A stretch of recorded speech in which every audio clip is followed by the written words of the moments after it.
I would like to call the Borough of Rockaway Land Use Board of Adjustment to order. And our first order of business is the Pledge of Allegiance, so all rise, please. I pledge allegiance to the flag of the United States of America and to the republic for which it stands, one nation, under God, indivisible, with liberty and justice for all.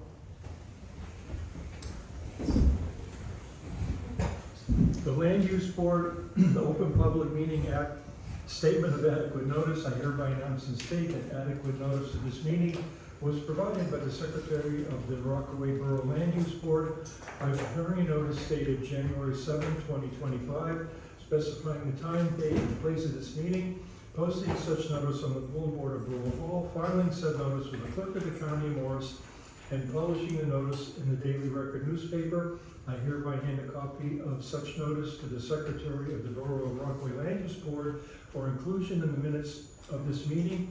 All of the above being in accordance with NJSA 10:4-6, etc., Open Public Meeting Act.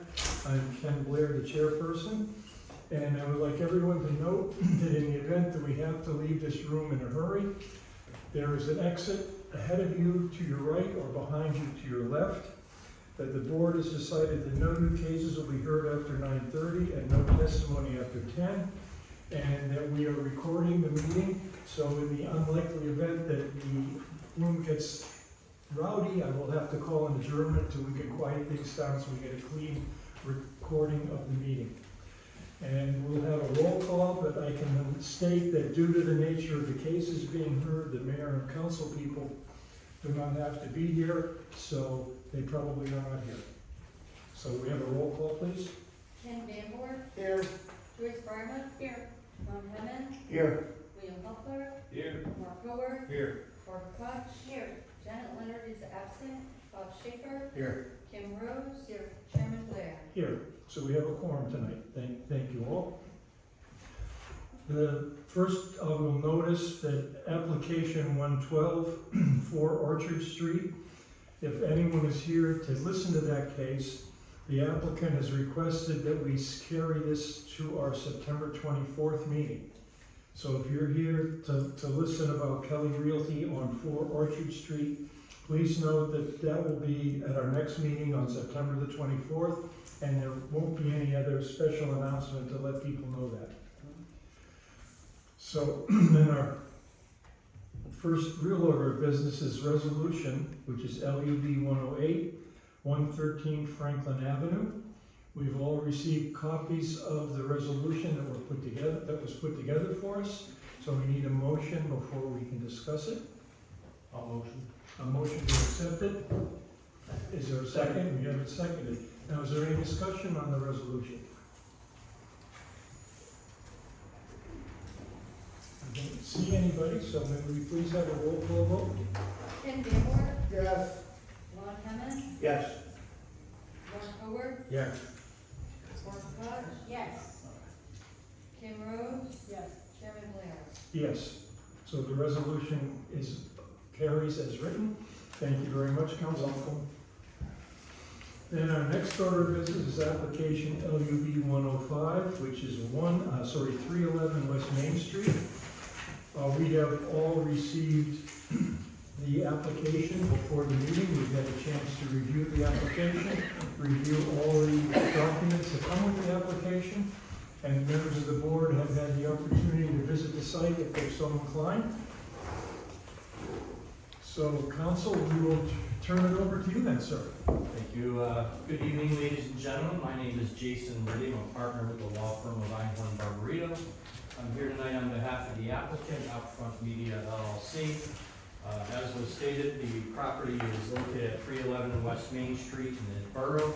It's also known as Lot 40, Lot 76.01. We made application to this board seeking to modernize an existing sign with a double-faced, single-pole, back-to-back, multi-message LED outdoor advertising sign. The property is situated in the HC2 zoning district. The property is currently owned by Weldon Quarry Co. and it's leased to Out Front. Just some preliminaries. The billboard appears to have been in existence since at least 1963. One of the prior owners, Gannett Outdoor Company Inc., received Board of Adjustment approval to reconstruct the sign by resolution dated October 2nd, 1984. And that's one of the approvals we found. There is a reference to the sign in a planning board resolution dated June 21st, 1990. That application was by Tri-County Asphalt Corporation for some site plan approvals. The sign is referenced in there, particularly the height of the sign on the site, but I don't think that approval per se was for the billboard sign. Out front currently has a state permit issued by the DOT for the existing sign. And let me be clear, this is an existing billboard sign that's out there. We're just seeking to swap out the face of it. The billboard, we need a series of variances. We did file an appeal from the zoning officials' denial of our sign permit. For purposes of this hearing, we're gonna sort of just move into for the variance relief. We think there's too much sort of overlap in the two, so we're gonna pursue just sort of the D variance aspect of it. We think it'd be easier to do that. We will make reference to some of the historical aspects of it, but we're gonna proceed in that approach, so we don't even really have to sort of bifurcate the hearing. As a result of that, we will need D variances, a use variance. Billboards are not permitted in the HC2 zone. So by virtue of our seeking to modernize the billboard, technically it triggers a D1 variance under section 172-72 for a non-conforming use and structure in the HC2 zone. Also, D1 variance for section 172-24, which basically says that no lot should contain more than one principal use or structure. And then we need variance relief from section 172-75 as a D6 height variance. The sign is 65.2 feet, whereas your zoning ordinance has a 40-foot maximum height restriction. Just for the record, notice was published in the Citizen newspaper on August 6th. Legal notices were provided to property owners within 200 feet on July 29th. The proof of service and affidavit of publication has been provided to the board.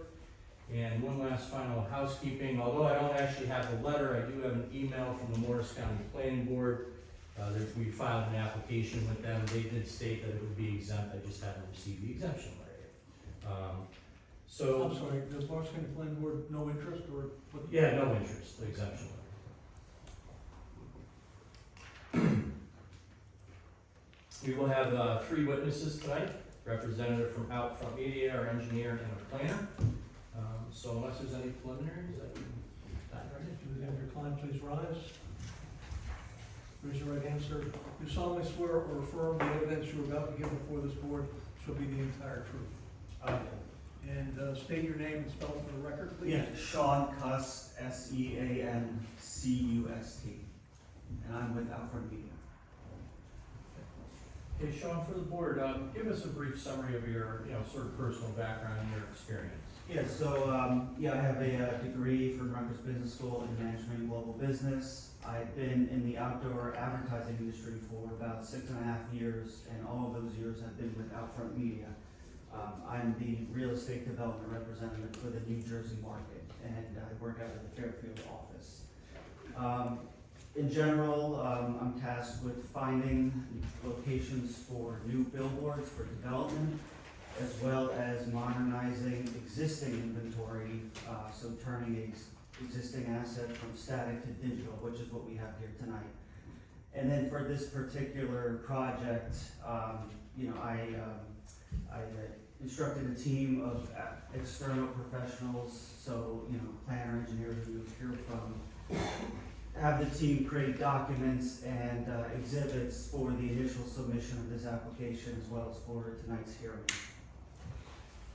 Okay, Sean, if you can give the board a brief sort of background of Outfront Media, sort of who they are. Yes, so Outfront Media, we're a national outdoor advertising company, publicly traded on the New York Stock Exchange under OUT. And we've been doing business, well, us and our predecessor companies have been doing business since the 1940s in New Jersey. And currently we operate over 3,500 displays in New Jersey, and now 111 of them are digital in New Jersey territory, and that accounts for about 3 to 4% of our inventory. And we've been doing these digital billboards since 2009. Okay.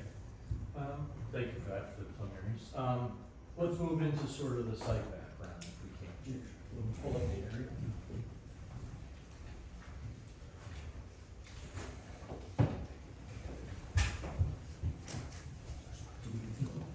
Oh, okay. This one. No. All right, so, we're gonna mark this A1. Yes, sir. Almost forgot the 892.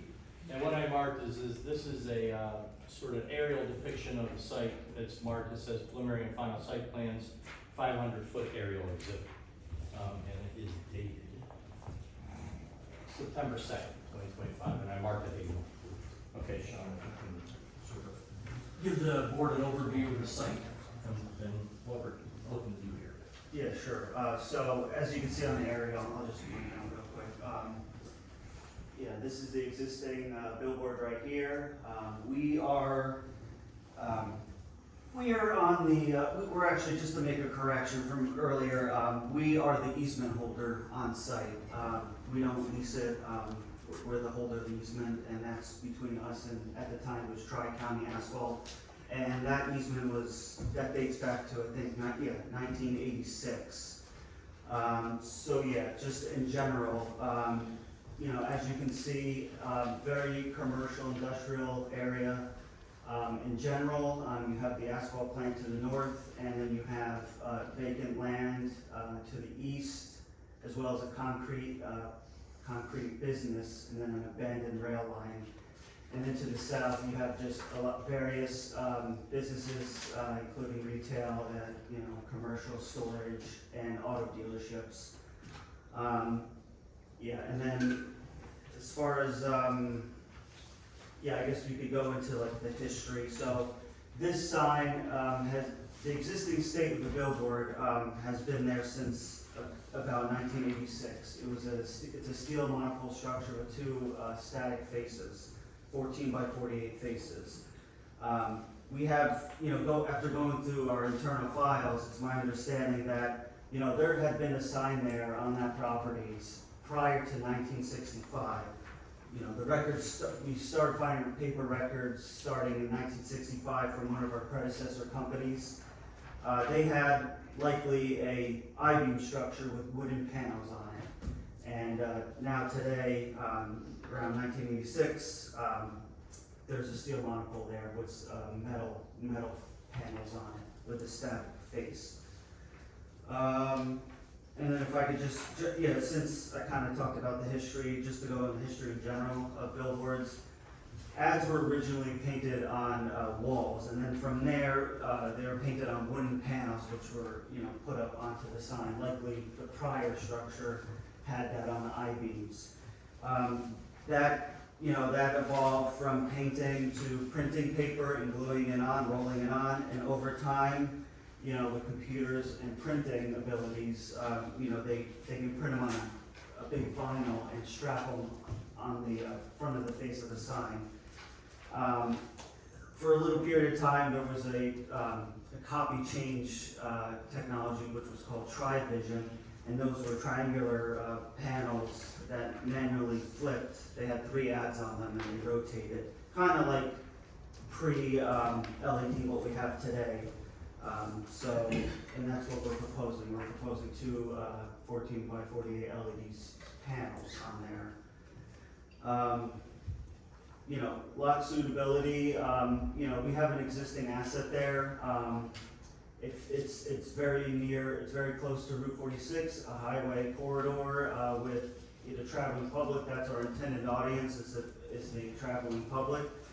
And like I said before, commercial in nature, and really there's no impact to the our friends at the asphalt plant.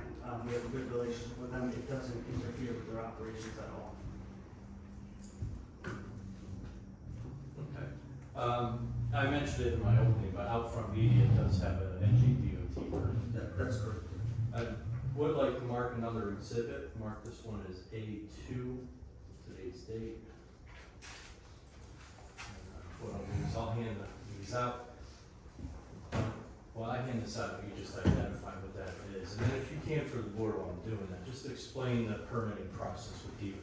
Yeah, sure. So what you'll see on this one page is the outdoor advertising permit, which we renew annually every May 15th. So you'll see down there's a date of issue, February 29, 24. This letter only comes out one time, so I wish I could provide something more current, but we do renew it annually. It has been renewed annually, and so it's in good standing. So basically, this is kind of the first step that you have to go through in the permitting process. The DOT has jurisdiction over the roadways in regards to outdoor advertising. So this is that permit. As you can see, the description that matches where the billboard is for multi-message, two spaces. And of course, with this, the billboard will be constructed, modified to meet all of their requirements. And part of this permit is that the DOT goes out and they review the site, make sure that it checks all the federal and state regulations in regards to outdoor advertising, which also includes safety concerns per their regulations. Okay. For purposes of the hearing, you mentioned earlier having professionals and preparing certain documents in advance of the hearing. Tonight you have some simulations, correct? If we can mark those, these are them, right?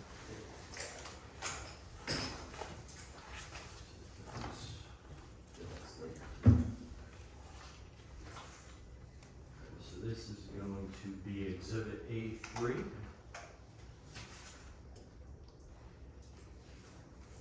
And this packet that I'm going to hand out are simulations depicting both eastbound and westbound. Just make sure.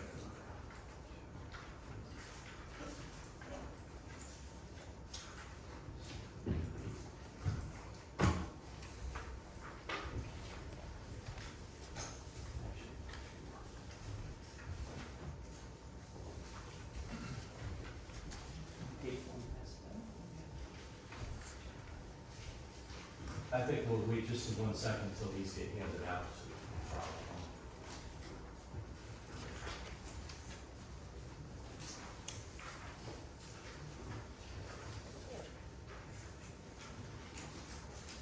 While that's going around, if you can describe the process of preparing these simulations and how they were created.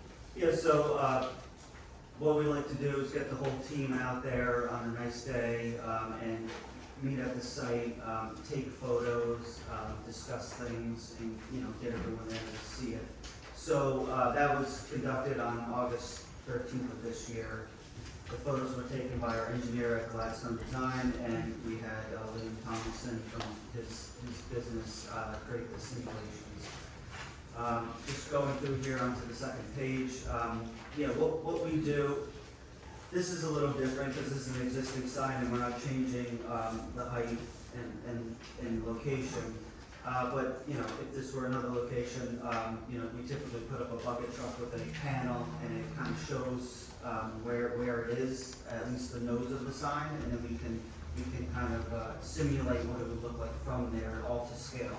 But in this case, it's existing, so you're looking at basically where it's going to be. So. The first page is just existing conditions and, at 500 feet traveling westbound. And then as you turn on to the third page, this is our simulation of that shot. So as you can see, there's a Starbucks advertisement on there. That would be a digital example of a digital advertisement. And then, we'll talk about it later about benefit to the town, but we mocked up a sample, welcome to the Borough of Rockaway. Moving on, this is the eastbound shot existing conditions of the sign.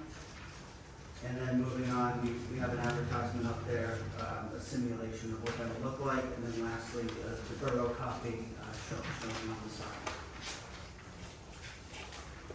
I know you mentioned it previously, but how does the copy coordinate with these types of signs?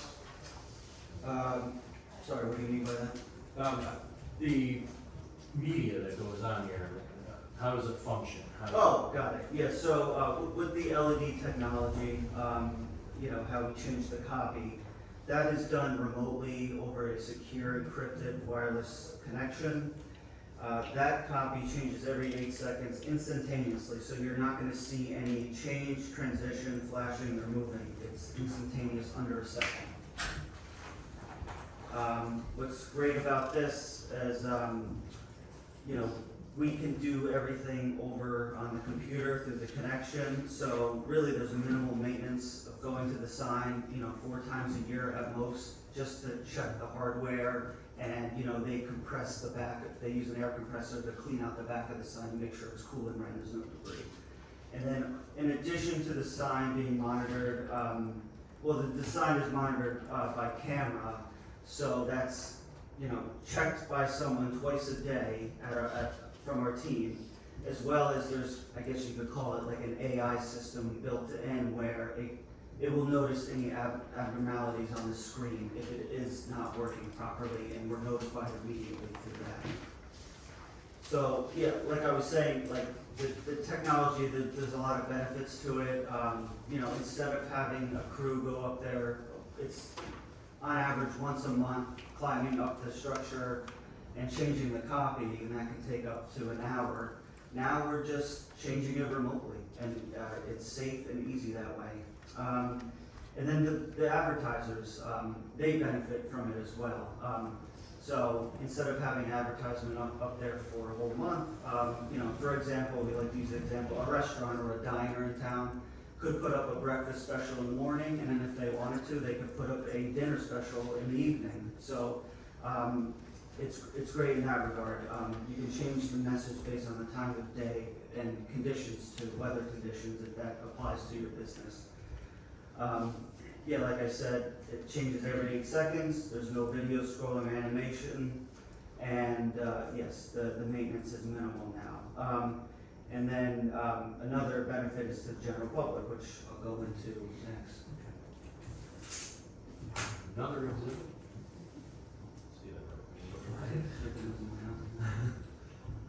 Gonna mark this as A4 with today's date. It's titled Public Benefit. It has the out front logo.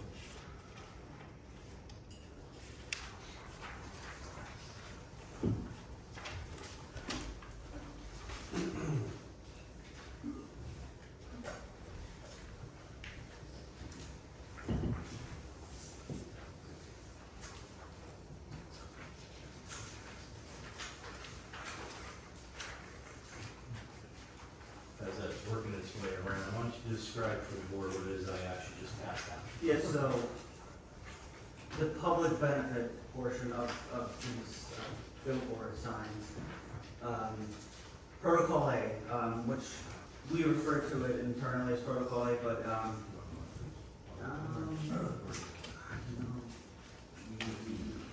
I think so, right?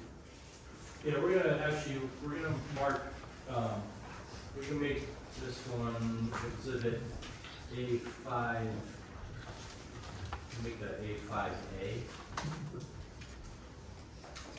Because these kind of go together. What I'm handing out, these are protocols that Sean's going to be referring to that are referenced in that public benefit package. Then in the second exhibit, I'm marking A-5B with today's date.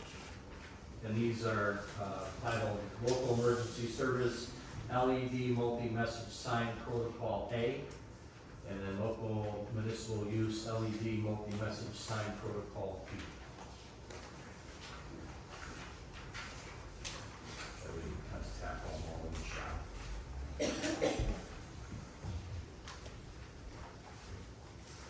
Yeah, you know what, I'm gonna go through the packet first, but it's good to have two exhibits in front of you.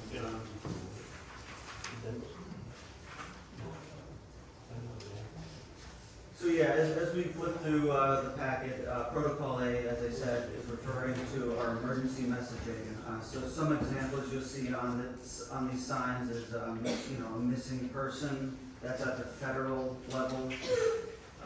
You have Amber Alerts, which probably at the state level there, as you can see on the sign. That we provide that to our federal and state partners. And then moving on to, their public service announcements for municipalities and nonprofits. So you'll see, Monmouth County Coastal Evacuation Zones, the Valerie Fund, Make-A-Wish, that's one of our partners that we advertise. And then food banks, in this case, CFB NJ. And then, and also the Boys and Girls Clubs of New Jersey. We put those up. And then, I think this is last, just to move, just advertising the move over law for police. And getting into the local municipal announcements that we offer, some examples, Mount Olive, they use it quite a bit on the signs in town. Stafford is another good example of putting up PSA in their area.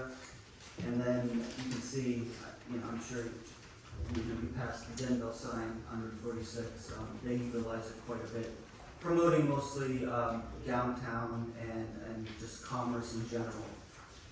And then Ocean Township, pool registration, they're advertising that. And then lastly, like I said before, we just did a rough mock of, welcome to Borough of Rockaway. Of course, I'll go into more detail about that. So yeah, back to Protocol A, the emergency messaging. That's for, highly emergent public safety messages. So we're talking about evacuation notices, homeland security concerns, stuff like that. It's not for, just routine traffic or municipal notices. This is for something that's very important, highly emergent. So how that works is we designate someone from the town, from the borough, and most towns designate the chief of police, and we give him or her a unique code. So when they call in to our 24-hour hotline or email, they say their name and they provide the code so we know exactly who we're talking to, and there's no bad actors trying to put something on our screens. That message will, from when they call and it going up, I've been told on average it's about 15 minutes, so you can get a message out pretty quickly. It will just show the text, there's going to be no pictures or anything, but that's how we get it out so quickly. And that message overrides all of our paid advertising for an hour, and then that goes into rotation with the other advertisements until the emergency passes. And then we also talked about non-emergency, so the municipal use, Protocol B. So we will provide on a space available basis to the borough time on the sign for non-emergency messaging. So, for example, if you wanted to put up something for the rec department registration, you could do that. Town events, anything that you'd really like, that's for town. And that would go up when we have space available on the sign. That's processes. We would also, get a designee from the town. Typically it's the administrator, but it could be whoever you choose. And just give us a couple of weeks, give us some, what you're thinking about putting up. If you have sample copy, advertisement that we could use, that's great. But we could also create something new at no cost to you and put that up. It just can't be politically, no political ads, like if someone's running for re-election or whatever it is, we don't put that up, and the borough can't monetize on that, so they can't, sublease the space. There's one correction on the emergency one. I think the recent change in upfronts policy is it'll stay up until the emergency's over. I think it gets mixed in. Okay, that's correct, I apologize for that. Okay, so that's that, and then I guess you know, in closing, I just want to thank everyone for their time, for listening. You know, we're a local business, we're in Fairfield, New Jersey, thus, you know, readily accessible to the borough, our other municipal partners, and local advertisers. You know, we're excited about this technology, just how we change the copy. It's just a more efficient, safer way to put up a clear message to the public. And, you know, we're able to meet our existing customers' needs as well as meet the needs for potential new customers and businesses within the town and surrounding community. You know, we have a great management system in place, and they love putting up these PSAs for municipalities and nonprofits. That's it for me. Thank you for your time. Thank you very much. Our custom is that now we'll question each witness as they come forward. So first, do the professionals have any questions about what they just heard? Just a couple questions and clarifications. So, when you went through the protocols for the local municipal use, that is something you're offering as part of this application, is that correct? That's correct, yeah. So what you explained here, and I mean, the board members all have it as message number 4, that is for at least 8 seconds every 1 minute, and that is what you're proposing, and that will be documented in the resolution, and that timing would not be decreased at any time unless, of course, there was an emergency that was overriding it. Is that correct? Yeah, what we're offering is on a space available basis to the town, and that's an 8-second spot for the town. So what does a space available basis mean? It means when it's not fully occupied by paying advertisers, but what I will say is that how we have it built into the formula is that we have 10% that's typically free. At any given time? Yeah. So and it's built into sales contracts and such that we can get these messages out, So if you have 10% free at any given time, what percentage does this break down to? Do you have that as a percent? Just so I can kind of I wrap my head around. apologize, I don't have the math on that. Do you know if it's more or less than 10%? My assumption would be it's It's- less than 10% it's- because that would be a I- substantial amount of time otherwise, I would but. say it's probably, it's less than 10%, Less than yeah. Okay, great. And just a couple other questions, and again, these might be handled by a better witness. We didn't talk about the details of the size of the sign, the structure itself, or the engineer's gonna testify to all of that. Okay, just wanted to clarify that. So those are all the questions I have for the operator then. Thank you very much. Thank you.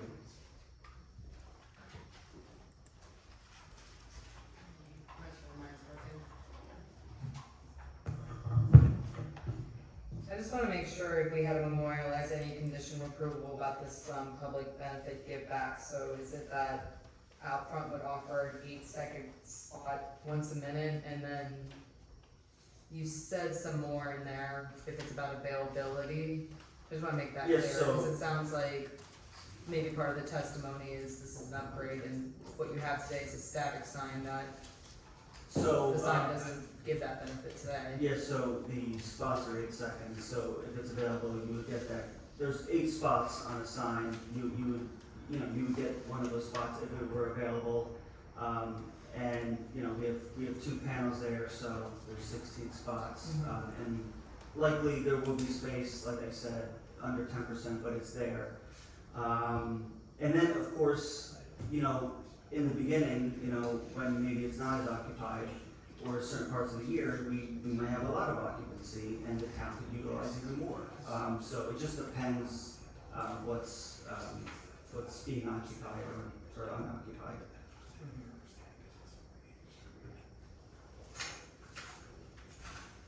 Okay, that's all. That's fine. Thank you, John. Is there a device that regulates the brightness of the sign, particularly at night? Yeah, the engineer will go through that for sure, but what I can say is that the system knows what day it is, basically, and sunset and sunrise, and it adjusts that way. It also has a photo cell built in, so let's say a car headlight is shining on it, like late at night. The photo cell, the system will override the photo cell and vice versa.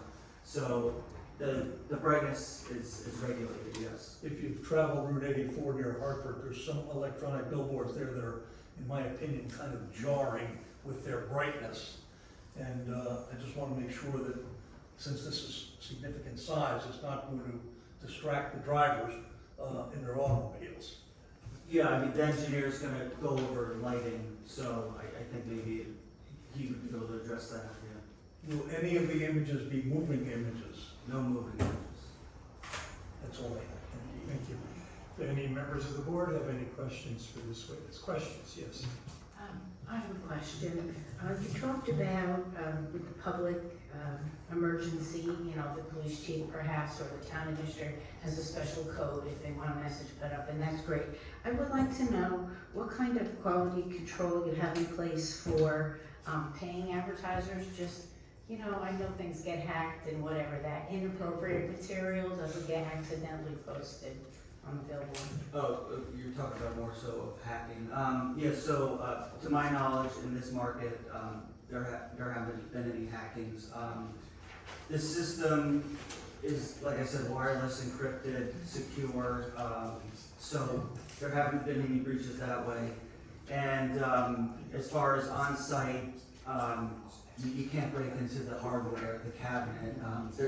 An external drive would not be able to be inserted and overridden that way. Yeah. And you have some quality control process in place for when advertisers submit things to you and Yeah, I mean, sorry, go on. I don't know how to describe it, but so that, you know, somebody comes in and says, I want a sign that says this, you scrutinize you, Oh, yeah, I you mean, have some level of quality control. I don't know yeah, how I else mean, to we describe have it. certain standards in place.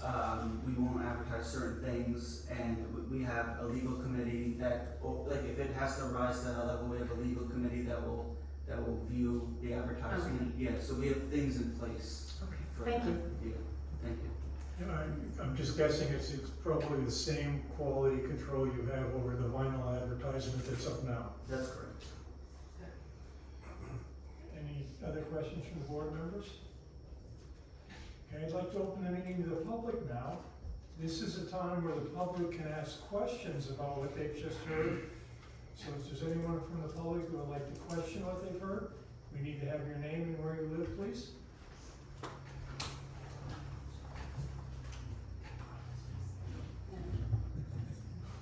Hello, Casey Fox, it's 6 West Lake Street, Harriet.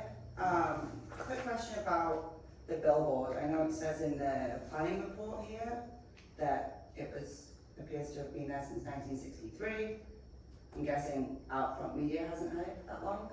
When did you acquire that lot or the billboard space itself? Yeah, so all of the operators have been predecessors of ours Okay. since then, or around that time.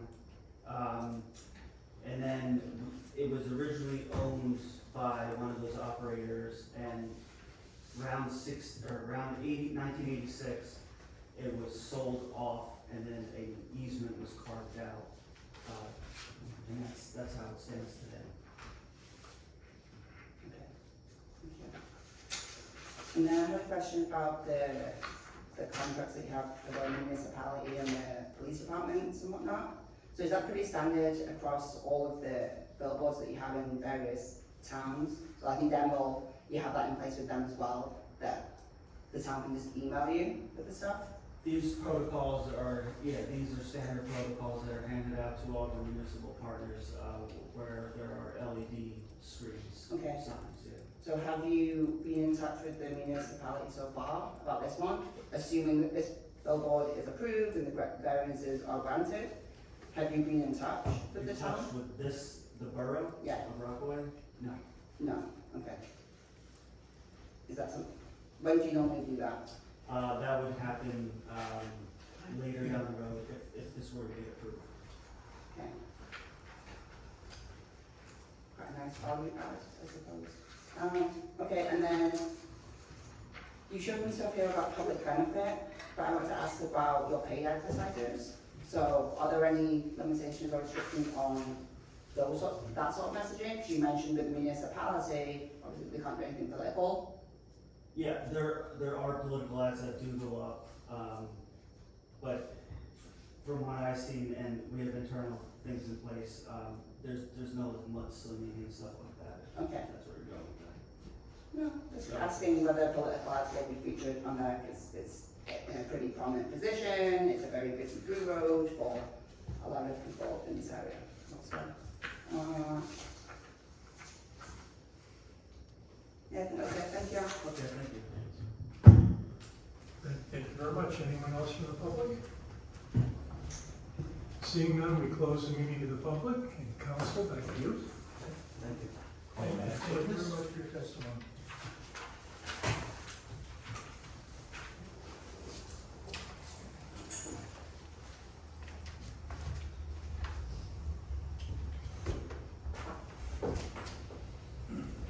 Before you sit, if you would raise your right hand.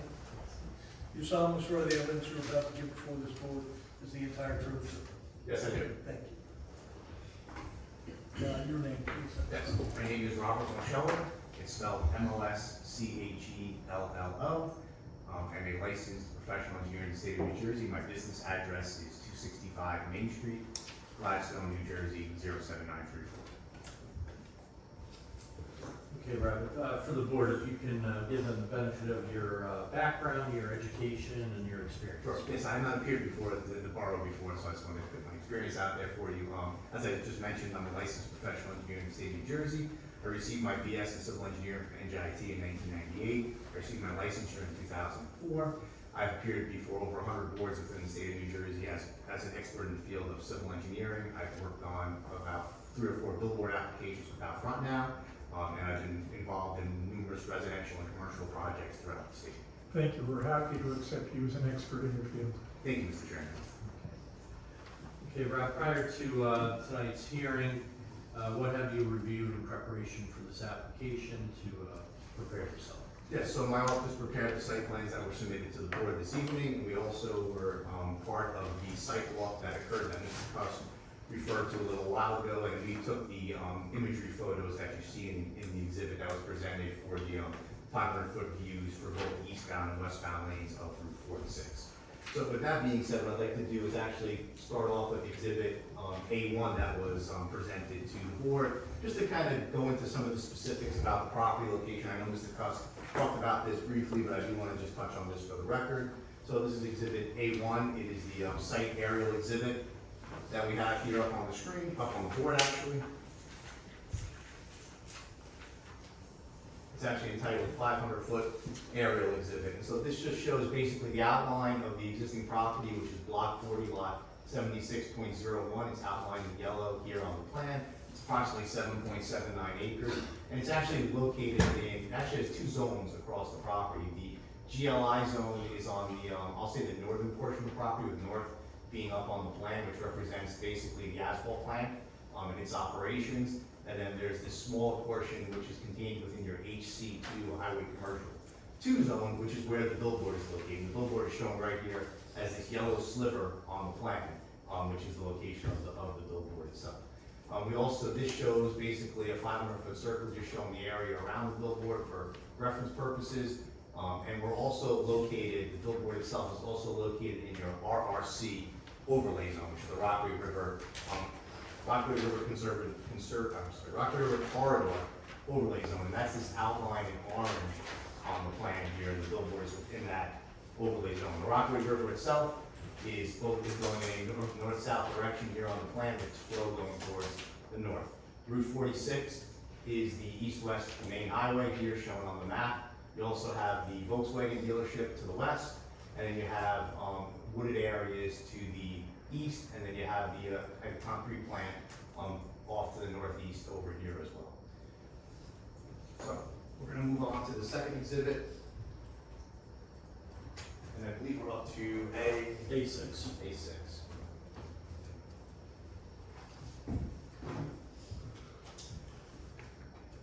It's entitled Adjacent Billboard Location Plan. It's dated September 2nd, 2025.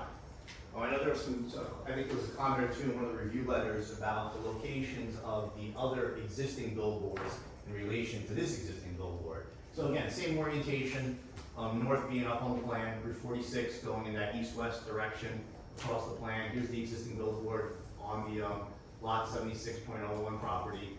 And we have we have a series of billboards which are adjacent to the auto parts store.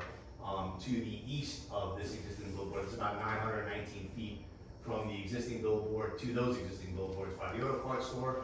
There's also another smaller billboard down past the gas station and what was, it's now Tractor Supply from the gym, which was 949 feet from that billboard to that location down here adjacent to the parking lot on the, again, westbound side of Route 46. I know there was a question about those distances, so I want to put that on the record for the board. So.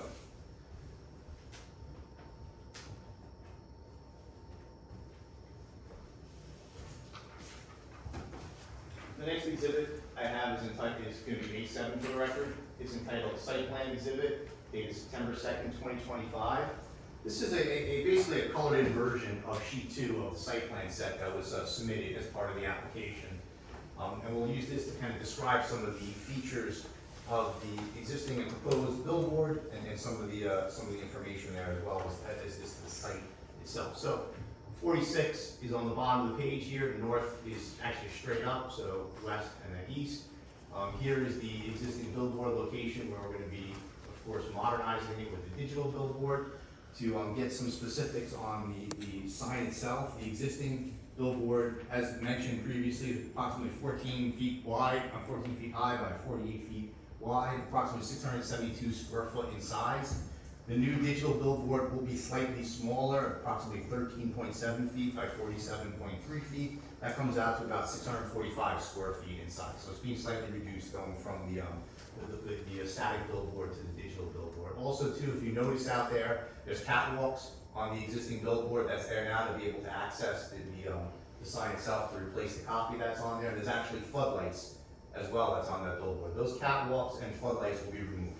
They're no longer necessary for the digital billboard. So that will be, those are the items that will be removed. You can see them on the plan here, the lights, and you can see some of the dark gray for the catwalk. That'll be removed. So this image in the lower left-hand corner here basically represents that existing billboard as it is today. And then we have next to it imagery of the proposed billboard. You can see generally it's the same size. You can't really tell the difference between existing and proposed. But the main thing is because this is I'll say a hollow tube type of design that supports the static billboard, we do have to make some modifications to the structure to be able to support the digital billboard. And that's going to consist of 2 cross members that are going to get welded in place. And you can see them on the imagery here below the sign to give additional support for the digital billboard. There'll also be some additional structural members welded to the monopole as well to provide that additional structural support. But it's not going to be, there's no modifications necessary to the foundation that's in place. The foundation from the structural engineer's perspective is more than adequate. It's just some additional structural members being added to the billboard sign for support purposes. Because we don't need to modify the foundation or do anything at ground level, there's really no proposed disturbance of the existing ground. There's access into the property through the existing asphalt plant. There's gravel and broken asphalt that's actually on both sides of the sign. You can kind of see it on the aerial imagery here.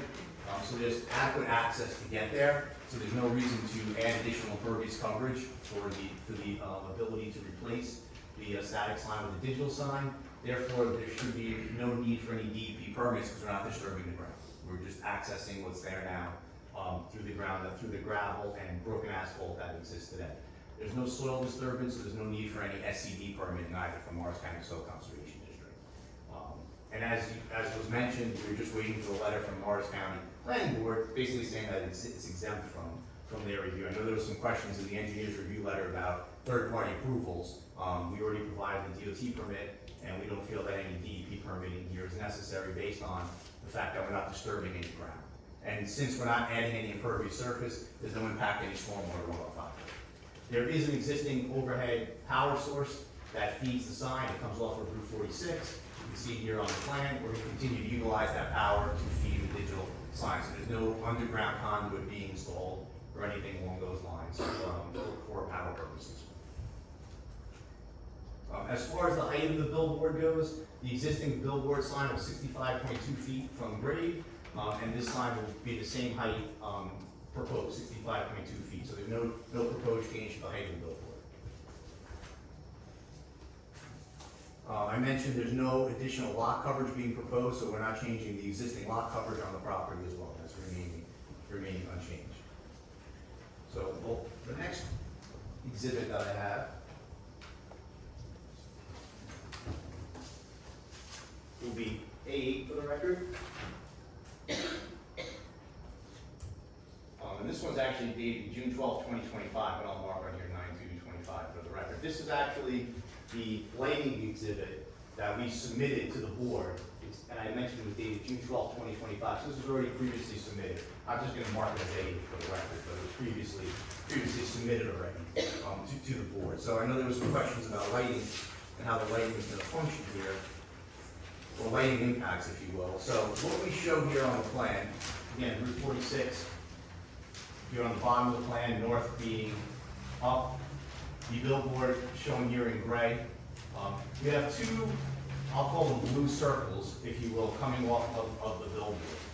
What these circles represent are the lighting levels at a predetermined distance from the digital billboard. So if you look at the billboard straight on, the lighting levels are measured at a distance of 250 feet from the billboard. And then as we go around the lighting, the distances become shorter till you get next to the side of the billboard. So what this shows you is that based on the light that's emitted from the digital billboard, and again, this is an LED billboard, and as Mr. Cuss pointed out, there's certain controls that are put in place on these digital billboards, but primarily the brightness and such can be adjusted because they are digital, but also too, because they're LED, the LED lighting themselves are basically designed to angle downward.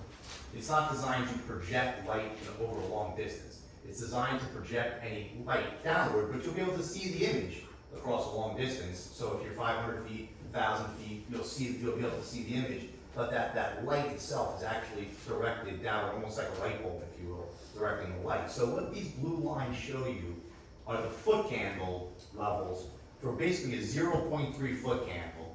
If I was to be even, now keep in mind the billboard's 65 feet high in the air.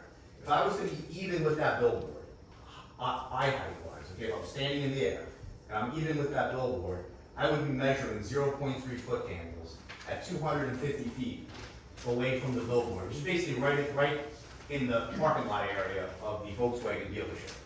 But keep in mind that that's measured up in the air. So then when you come down to ground level, those levels basically further dissipate as you get closer to the ground, because that's measured 0.3 foot candles from the billboard itself. And then as you go around, you can see the 0.3 foot candles as you get to the side of the billboard becomes less because the image is projected outward. And that's the same on both sides of the billboard. Now looking at this imagery you see on the screen here, when you're looking at what's surrounding the billboard, you've got basically the edge of the car dealership, which has its own parking lot lighting that illuminates the parking lot there. So that 0.3 is likely lower than the lighting that's being generated by the parking lot lights within the Volkswagen dealership itself. Furthermore, on the eastern side, you basically have woods that light is going to basically fall on. There's no other businesses or anything in this area of the picture. And if you look at Route 46, you'll notice that we are actually projecting some light levels onto Route 46, which is 0.3 foot candles. It'll be less than 0.3 foot candles at the road surface. But if you go back and look at the imagery that Mr. Cuss presented on the those visual sections, and I think that was what A4 for the record. If you notice, I'll just go to the first one, which is the 500-foot view viewing westbound of the existing view.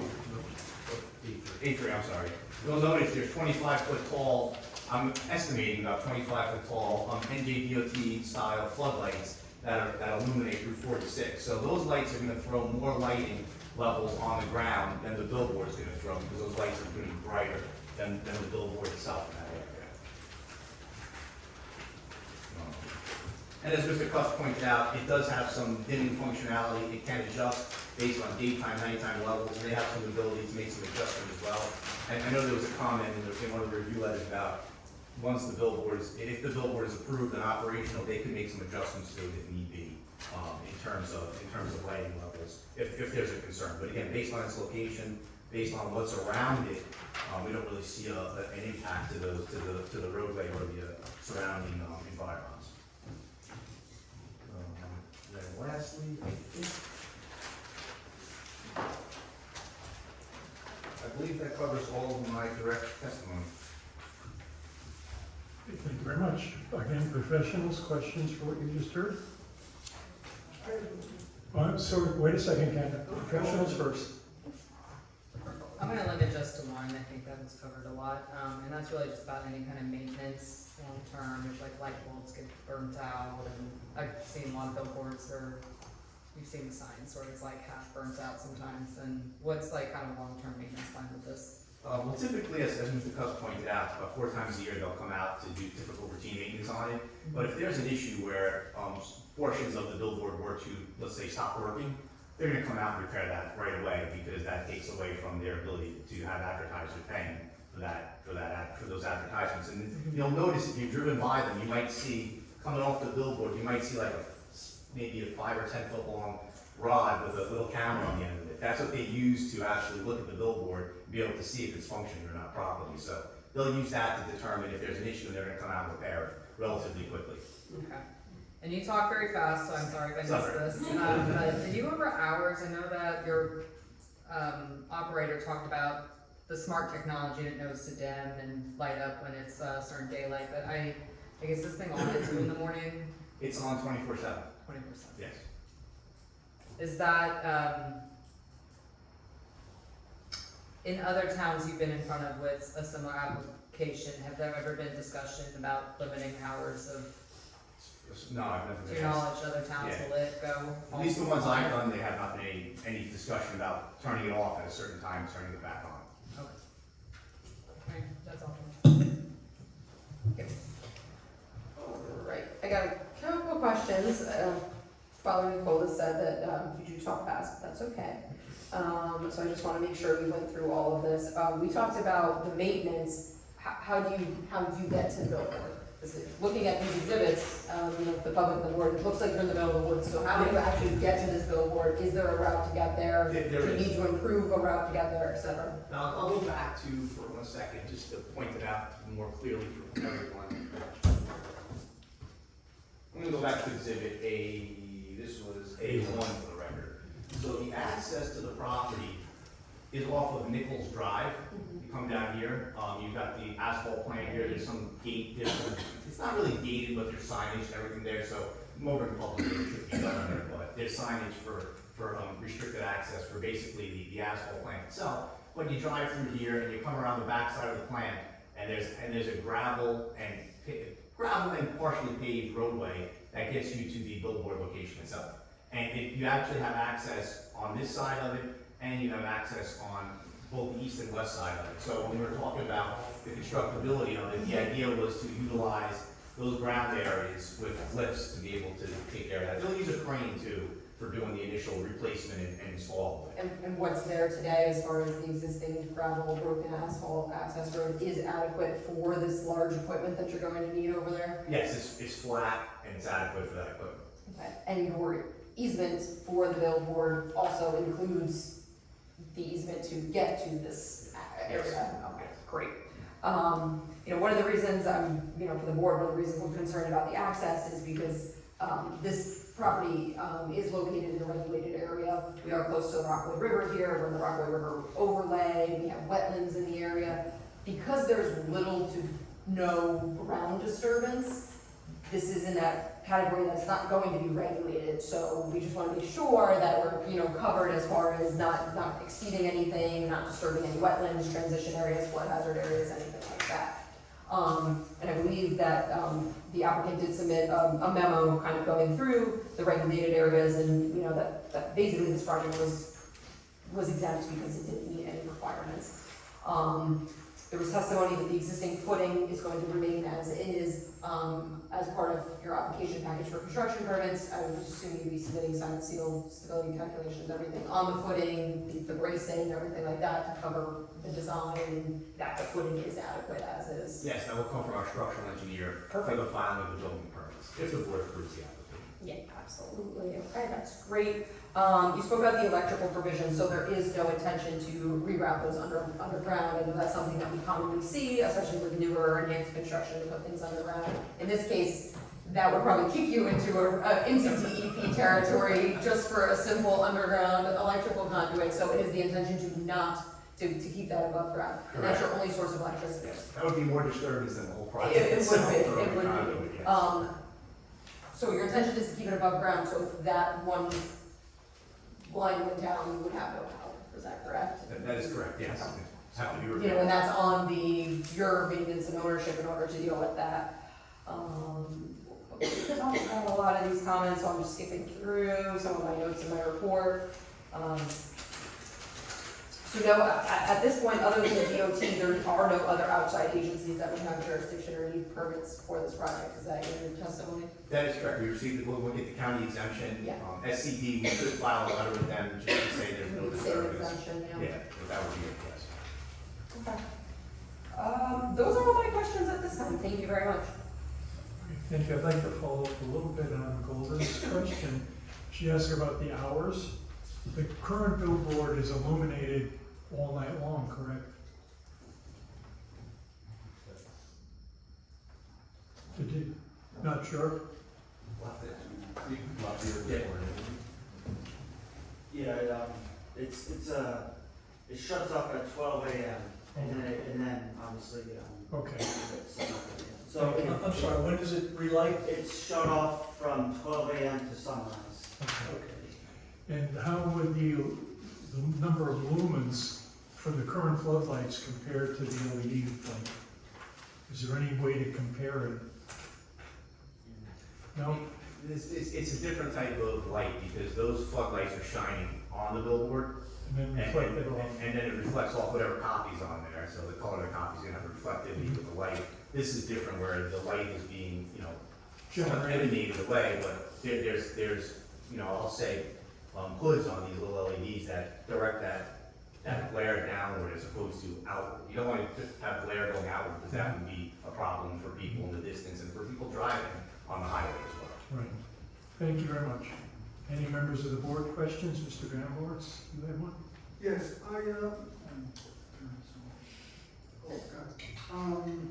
my only question, like you said, the billboard is 65 feet tall, right? How tall is from the bridge to the ground? Because so that, I'm trying to get an idea of how high this is gonna stick above the bridge. Again, I would be estimating, and we have the visuals in Exhibit A3 that show you the existing billboard. It's the same, we're basically just replacing the signage on the existing billboard. So it's not any higher than what's there today. So I mean, if I had to estimate, that's probably 20 feet, 25 to 30 feet above the highway. There's probably another 30 feet below it. That's, the superstructure of the bridge itself that supports the roadway above. Ken, if I may, I have the plans zoomed in. The ground elevation around the pole footing looks like it's about anywhere from 531 to 533 elevation. And then the top of the bridge is all the way up at 550. So this testimony is pretty accurate. It's about 20 feet difference. So. I have a question. The sign that's there now has 2 poles. That's one pole. Is one It's a pole. monopole, yes. Okay, that was my question. The other thing was, you said originally there's no political signage that was going to go on this. That was Mr. Cuss that mentioned the political signage. Would not happen. Yeah, so, But then you said afterwards that you could put a. for the town, they can't advertise political messages. They cannot. No, but there could be a paid advertiser that puts up a political message. Yeah, so the free, if I understand that correctly, the free notices you allow for the communities that your properties are on those free advertisements cannot include political announcements. Although I'm sure if the mayor running for the Denville wants to buy an ad and put it on his billboard, you would allow that, I would guess. Anyone serving in the borough, you can't be tied to the free ad. To the free ads. Yeah, so. But they could purchase advertising time from it if they wanted to. That's quite possible, yeah. Yeah, and you are kind of alluding to that you would not allow extremely negative or nasty advertisements to be placed into your system. No, we don't typically put advertisements, like I said, legislative, political, Right. bashing, stuff like that. Thank you very much. Are there industry standards that control content? For that, I'm not aware of, we just have internal standards regarding So that. it's really driven by the economy. If you put up something offensive, you could lose business. That could be one of the reasons, yes. So you never answered the question on how long, Out Front has owned that site in that time. So, You kept saying that there So- was this one and this one and this one and yeah, this one. it's my understanding, that predecessors of ours, in interest, have had a sign on that parcel since, what I could see, 1965, but there are references that there was some structure there prior to 65. Understood, but how long has Out Front owned it? So Alpha Media got incorporated, I think, in 2014, so since 2014, but every other company prior to that have been one of our No, I predecessors understand. in interest, yeah. Okay, how many of these signs are in New Jersey? We, I didn't write it down, you said it. over 3,500 displays. Okay, and they're all LED? No, only How many LED? 111 faces are LED. I don't know. Okay, and this, outdoor advertising permit from the state of New Jersey, has nothing to do with an LED sign? It's a outdoor advertising permit for multi-message, which is LED. Okay. Thank you. Thank you. For Mr. Michelle, I missed you testified to it, I missed it. The distance between this site and the nearest billboard? Yes, to the east was 919 feet to the east, and to the west, 949 feet. Thank you. But those billboards are significantly smaller than yours? The one to the east is, I think it's definitely a double-sided one. I don't know if it's smaller, it might actually be a little bit larger. That's the one next to the auto parts store. The one to the west is smaller. Any other questions from board members? Once again, we'll open the meeting to the public. If they have any questions for the testimony they just heard.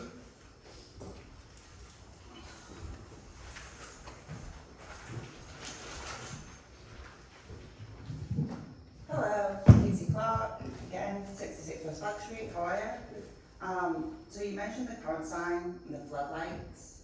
So if they close off at 12, come on sunrise, I'm guessing, this is a silly question, but you can't see the sun at that time, because it's not lit. The lights are off, Right. you would think that would make sense. I mean, there, No, I'm just- there is ambient lighting out there Yes. from the highway lighting, you know, it's directed towards the highway. You can have some ambient lighting, but I'm assuming that it's gonna be hard to see the sign. So is that something that you consider for your LED sign, rather than having it on 24/7? I have to defer that to my partner. We'd have to discuss it. Okay. I mean, that's something to consider, just the amount of light that it's gonna be giving off, during that time. If that's what the current sign does, and everything else that you're saying is basically the same. That's one of the main differences, really. And then you talked about, the LED lights and the shielding facing downwards.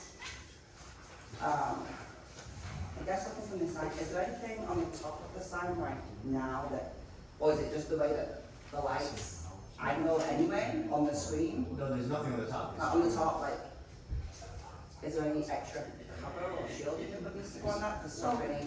These are, I mean, think of it this way, it's like it's a component that the lights are set into, so there's no, the LEDs are set into it, so it's a pattern of LEDs, so there's nothing above it that shines down, if that's what you're asking.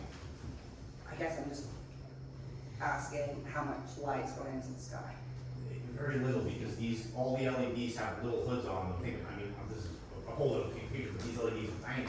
There's a little hood on it that doesn't allow light to propagate upward. The purpose of it is so that you can see the light, but you don't get the glare. Okay. And then last question about the other signs that you mentioned, like 900 feet away, are they in the bond? Yes. Yeah. All right, I think that's it, thank you. Thank you very much. Anyone else from the public? We close the meeting again to the public, and again, council, back to you.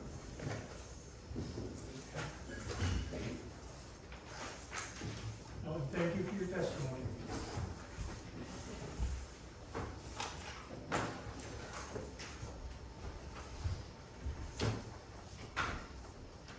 You solemnly swear or affirm the testimony you're about to give before this board to be the entire truth. Yes, I do. Identify yourself and spell your last name, please. Sure. My name is Thomas Ricci. Last name is spelled R-I-C-C-I. I'm a professional planner in Stonefield Engineering Design. Business address is 92 Park Ave, Rutherford, New Jersey. TJ, for the board, can you give us a brief summary of your educational experience and your background? Yeah, for sure. Licensed professional planner in the state of New Jersey, nationally certified by the American Institute of Certified Planners. I received a Bachelor of Arts degree from Rutgers University, as well as my master's degree in city regional planning, also from Rutgers University. I have been accepted and testified in front of more than 100 land use boards throughout the state of New Jersey, first time in Rockaway, but many other in Morris County nearby. Thank you, we're happy to accept you as an expert in your field. Thank you. Okay, TJ, at this time I'll turn it over to you. I know you've had an opportunity to visit the site, review the application, did your own research, and based upon all that, you can offer your opinion as to why the board can and should grant these variances. Sure, I'd be happy to. So you've heard, the proposed use is to modernize an existing two-sided billboard that's currently located along Route 46. We do have a kind of unique lot here. We are a split zone lot. As it was previously mentioned, the top half of that, or the large majority of the top side of the lot is the general light industrial zone. That's the asphalt mixing plant. And then that bottom portion, that kind of leg that juts out on the bottom of the lot, that is the HC2 or the Highway Commercial 2 zone, and that's the area that contains the existing billboard. So the whole goal of this project is to modernize the billboard, bring it up to industry standard technology, improve the functionality of the billboard. And in doing so, I think there's some zoning benefits and some public benefits that are derived from this project as well. So we're here tonight seeking 2 D1 use variances as well as a D6 variance for the existing and the proposed height. The first D variance is to allow the billboard use to continue on the site despite not being permitted in the zone. And the second D1 use variance is for having multiple uses on one lot. But once again, allowing this existing condition of 2 uses to continue. And then the D6 is for the height variance, 40 feet is permitted, and 65 2 feet is what's proposed. Once again, that is not changing that as an existing condition. So I think that the theme of these 3 variances is that these 3 conditions do currently exist on the property, but with the modernization requires that these get re-permitted and they get essentially re-permitted under the zoning. So with regards to the multiple uses, this, as you've heard, this is a billboard that has existed from what we can see between the permits and the aerial imagery since about 1963. So it has, it's been a long-standing billboard on this property for some time. It's very common for billboards to be located on lots like this, especially when you have, we have a really neat situation. We have a lot that is split zoned, and the bottom half of it doesn't actually have access to Route 46. It's about 20 feet lower, so it wouldn't be suitable for a commercial building without, you have to have access through the industrial property. So we do commonly find billboards on these kind of odds and ends of properties here, which I think lends itself to being particularly suited for the proposed billboard. And then as it pertains to 2 uses on one lot, I think that the zoning's intent is that when you have 2 uses, you don't have land use impacts, you don't have operational conflicts with one another, but the reality is this second use of a billboard, it doesn't require parking, it doesn't generate traffic, it doesn't bring people, it doesn't make any noise. So it doesn't need utilities, it doesn't need water, sewer, it doesn't bring those typical impacts of that second use, which I think is what the zoning ordinance is trying to protect against. It really exists as self-sufficient on its own in this kind of corner of the property.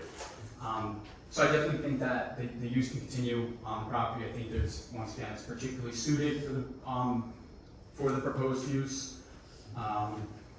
And now onto the height variance. So as I mentioned, the zoning ordinance allows for 40 feet. 65.2 feet is what exists now and is what's proposed. So this height is not changing from the existing condition. Sign's not getting any taller. Sign is not moving location.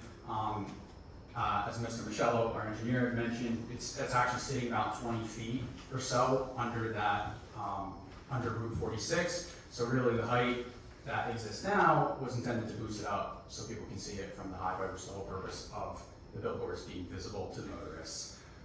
So it's not towering over, we can see any other uses. It's really just from a visibility standpoint. From a zoning standpoint, the actual bulk is slightly improved. We have a smaller sign face, 672 square feet is what's existing now. There's going to be about a 27 square foot reduction down to 645.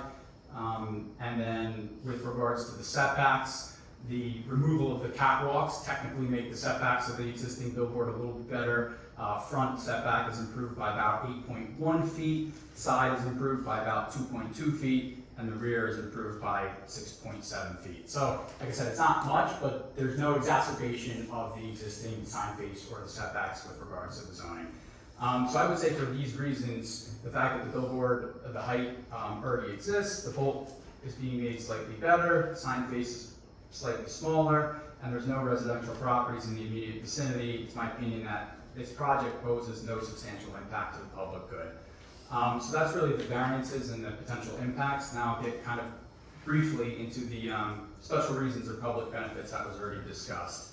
I think this project as a whole carries out purpose A of the municipal land use law, and that's to encourage municipal action to guide the appropriate use or development of all lands in the state in a manner which will promote the public health, safety, morals, and general welfare. I think there's some merit to the fact that this project promotes safety and general welfare of the public, as you've heard through the ability to have the partnership with the municipalities that Outfront works in. I think that's honestly, I think it's a really positive partnership because it provides municipalities an outlet to be able to produce emergency messages in times of emergency.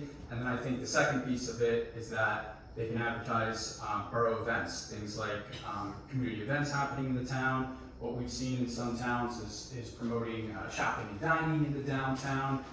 We've seen police departments, just set reminders for general traffic safety in the town. So I think that, the fact that this now could be an outlet for the municipality, I think is definitely something that serves general welfare and safety. And once again, we're not making representation that this is now going to be the community board of Rockaway, but I think that there is an outlet to do so for the town on top of the paid advertisements, which I think is a positive thing from a planning standpoint. And then lastly, the whole premise of outdoor advertising is really to connect people and the motoring public with businesses, with local businesses, with professional services, we've seen charitable organizations, we've seen a whole mix of different types of advertisements that are usually located within the community or within the immediate vicinity. So having space where you can connect businesses to the motoring public helps promote those businesses and helps promote those goods and services that the community is using in town. So I think that's a positive thing for commercial districts. And I think in the township's master plan, it does talk about supporting local business. I imagine at some point, some local business, whether it's commercial, whether it's personal services, a lawyer, someone probably will be on here to advertise, and I think that helps, push the economic goals in town. So to sum up, I think that there is justification for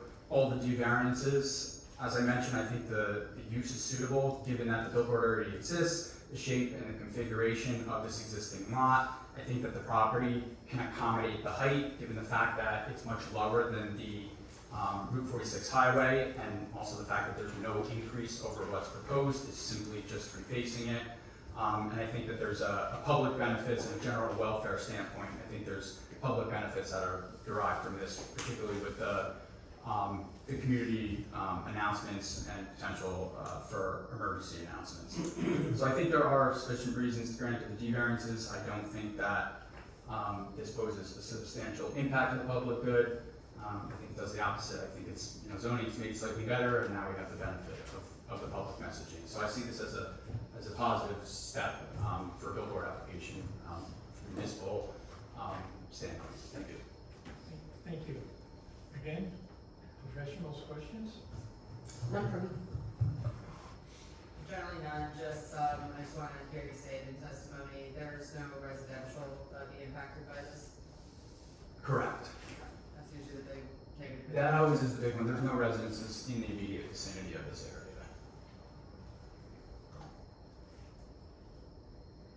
Thank you. Any questions from the board members on the testimony they've heard? Seeing none, once again, is there anyone from the public who would like to question what they just heard? Seeing none, we close the meeting to the public, and then, Counselor, I'm sure you want an explanation? Well, you know me, Mr. Chair, I don't give long, lengthy, you just heard a whole bunch of testimony, and all I'm gonna do is regurgitate. But anyways, all kidding aside, this project, honestly, I've been doing land use and zoning for 20 years. It's kind of like perfectly suited. I mean, you have an existing single monopole now. You're literally swapping out the face, not increasing the height, not increasing the size, in fact, reducing the size. The modern technology, at least in my humble opinion, is better lighting technology than what you have now, the archaic floodlights and everything else. There's really no impact here. We're not disturbing the ground, we're not impacting any residents in the immediate vicinity, and it's on a very busy corridor, a very busy section of Route 46, and for all those reasons, we think the board can and should grant the variance review. Thank you very much, and I forgot. Is there anyone here from the public that would like to give testimony for what they know or have any special information regarding this piece of property?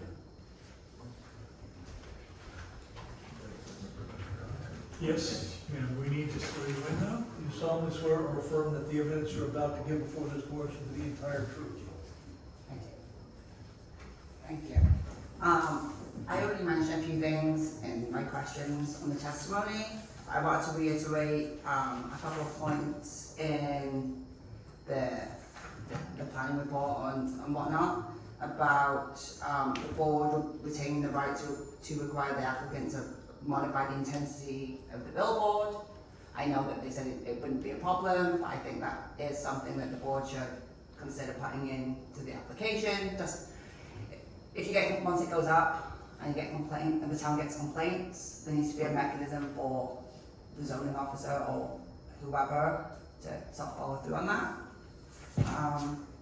And then also, I think that it's not an issue really, but more the biggest concern is about the fact that it's going to be on 24/7, whereas now there's at least 6 hours, 5 hours when sunrise that it's not on. So maybe that's something to consider given the application overall and the variances are, what's the language? Existing non-conforming anyway. So all of that stuff seems to be staying the same, apart from the square footage on the side is a little bit smaller, but you're going to go from having it on 18 hours a day to 24. That's just something to consider. And then, there's one more thing. Oh, yeah, the last thing, I know this is not really pertinent to this particular application, but they did mention it in testimony about the 2 other billboards that Outfront Media does have in town. And just look them up. It's the one by, because I can visualize them, it's the one by Dunkin' Donuts on 46, going westbound, and then the other one is by Riviera Maya and Essex Fence on the other side, on that side. So, again, I know it's not necessarily this application, but if this does move forward and we have a digital sign there, there's the possibility that the other signs will be modernized as well. So, I don't know what that means, I don't know what that means, but that, I think those ones are closer to other businesses and residential properties, so Just something to consider. Thank you. Thank you. Council, were there any questions you had? I don't have Okay, thank you. Questions, sir? I'd like to ask the original gentleman a question. Like the town of Denver, you said that we could have, the town could have space as long as it was available.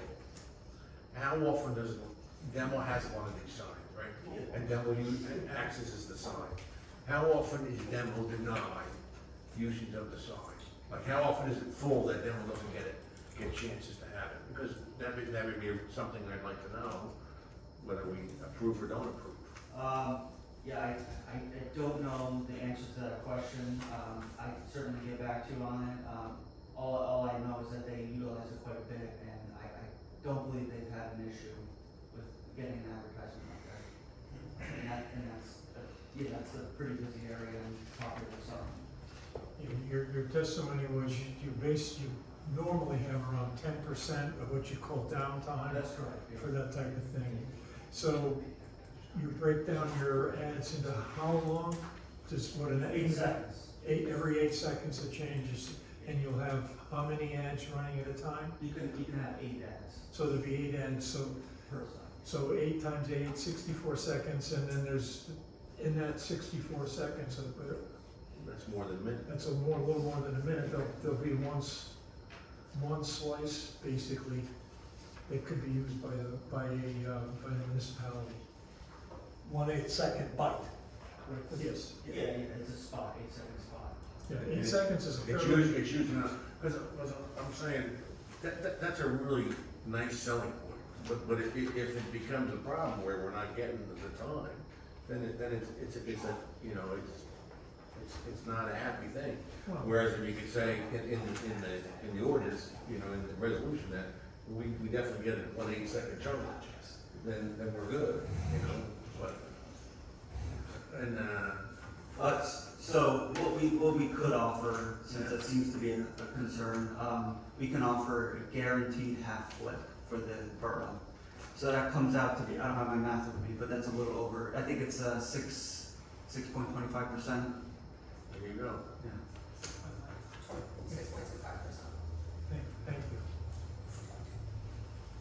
you. And of course, if there's available space on Yeah, a top little of it, bigger. you could potentially have more time if. Okay. if- That's fair enough. I mean, I think that's reasonable. Is there any other questions from the board? Yeah, just one more question. Sure. One more question, just a timeline on if you gain approval, when we see this moving forward. Construction. Yeah. I can't say for sure, it could be the end of the year or early next year. Okay. And the existing monopole is staying, right? That's the new site is gonna use the existing monopole, so we're not. The existing site. Yeah, the existing pole is gonna be used for the new, except it's gonna have some arms on it to be a little more sturdy. I guess the sign is a little heavier or whatever. Okay. It's kind of a no-brainer. Any other questions, comments? I have a comment about Well, lighting. If it's a comment, I misspoke. We won't have a comment until after we have a motion. Yeah, under Robert's rules, now we can question, and we comment after we have a motion. Okay. I'll make the motion that we approve with comments. Is there a second for the motion? Sorry, what did he say, approve with what? With comments, I think. Conditions. There may or may not be some conditions added to the approval.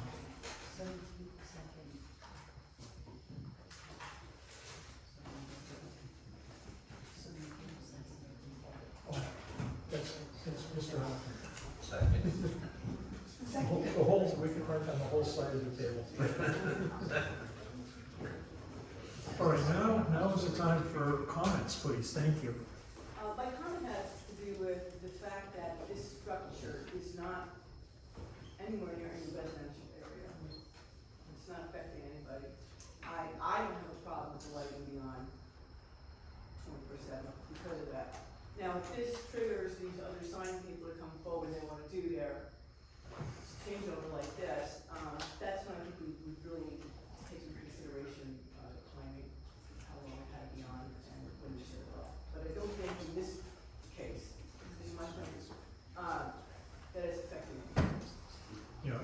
each application has to stand on its own. Right. No, I agree. There's no, it's not affecting anyone. Guys are all at home sleeping, and, you know, the lights on, there's no residential area, so I don't have a problem with that. I just wanted you to consider that.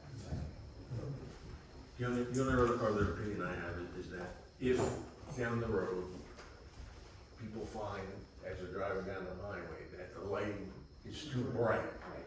then we can contact somebody from outdoor lighting and they can say, hey, everybody's saying, as you're driving down the road at night, it's so bright that it's distracting, that we can. That was one of your recommendations, and, I just wanted to put it. we're agreeable to that. Make sure that- To work with the yeah. town to adjust. the I'm just lighting. saying adjust it, Yeah. I'm not saying, turn it off, I'm just Absolutely. saying, tune it down a little bit. Absolutely. If it is a problem, it may not be a problem at all, but. Yeah, and in my humble little mind, I also would assume that he's selling a product Yeah. that he's glaring out so people have trouble reading. Oh, it. yeah. They're not gonna want it to be too glaring. Because there's one in Morton on 380 that's really bright, and so even though you can see it well, it's a little distracting because it's so bright. It doesn't need to be that bright, I don't think, in my opinion. But Yeah, people aren't traveling that fast on Route 46. I understand that, but it's just bright. Yeah, I'm sure they make it on Route 80 so they can, because you're driving by so fast. You can see it a mile and a half away. I mean, it's too bright. There's such amount of, it can be nice to your eyes, Yep. or it can be like those new police cars, the lights on top when they're stopped on the side of the road, it blinds you. Okay, go ahead. Enough said. Anybody else? Was there any conditions that you wanted to put on? Well, those protocols should be included regarding the And public service announcements. The public service amendment protocol that we spoke about, I think that, and otherwise we're good. Mark, the conditions that I had noted were basically adopting these protocols or similar as, determined by the municipality, the 6.25% time guarantee, and then, I don't have the exact wording from my memo, but it was essentially the ability to contact them and modify the lighting if something is amiss. And one more I had was no moving, I don't know if it's I think, actually, yeah. no moving. No moving advertisements. No animation, no moving images, nothing like that. Okay. That's distracting. Yep. Static images. Okay, Anything so else? I just want to make sure that I understand what we all said. That we're going to follow the engineer's recommendation to have the ability to adjust the level of lighting if there's concerns, and that we'll have 6.25, what are they called? Percent of the time. A percent, for municipal announcements. Right. If Guaranteed. Right, The if the minimum. municipality agrees, it needs it. If they don't need it, then they don't have to have it. And that there's no moving or animated images presented on the sign. So it's just those three things, right? Yep. Okay, That's what I heard. okay. Any other comments or questions about the motion? So maker and seconder accept all that? Yes. Anything else? Then we'll have a roll call vote, please. Ken Danforth, Yes. Bruce Graham, No. Ron Abbott, Yes. Liam Hoffler, Yes. Mark Miller, Yes. Barbara Koch. Yes. Bob Schaefer, Yes. Kim Rose, Yes. Ken Blair. Yes. So the motion carries and is good to go. Thank you very much, as Thank you always. very much. Have a good night. You also.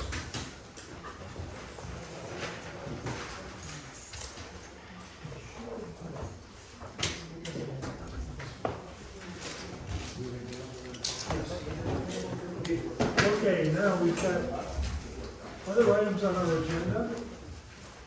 I think the most expedient thing to do, we have some correspondence that we just have to mention. We have a couple of different items regarding Melco Realty. And they are tentatively going to come back to us soon. But if you're here, you can read their correspondence. I don't think there's no action taken by the board from those correspondences.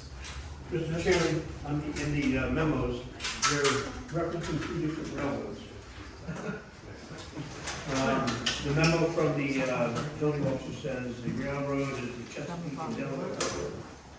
And I believe in zone, they referenced the existing railroad. I didn't have that highlighted, but I think that might be part of the problem, they have the right railroad. Yeah, the actual ownership of that property is very confusing, of the railroad track. Yeah. Yeah, I mean, the Delaware or whatever railroad is, it's not a thing that exists anymore. They've been gobbled up by other Yeah, companies. so we reference it as the Chesapeake and Delaware, never, we had Dover and Our Rockaway. secretary has some information. Yeah. Two people in the county owns the actual rail, okay, and I have a contact with them. And then the cars that go on the rail are owned and run by Chesapeake, Delaware. But the one that comes to our town is called the Rockaway River. So that's why it may seem confusing. There's several things that are involved. Right, but all three of them should be mentioned or named or put in there, or we're gonna go with just whatever they provide? We'll hear what their council says. Okay. What opinion do we have? Yes, but otherwise, that's gonna give them to the end of the year anyway, so. You gave until December 31st? Yeah. Right, so, We said from the start they didn't have much hope. Okay, so that's it for the correspondences. Now we have,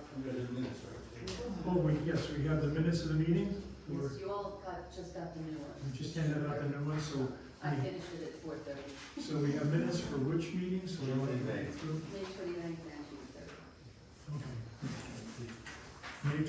May 29th, June 3rd, July 1st. No, that's what I'm working on. That's your That's what regular I'm ones. I have-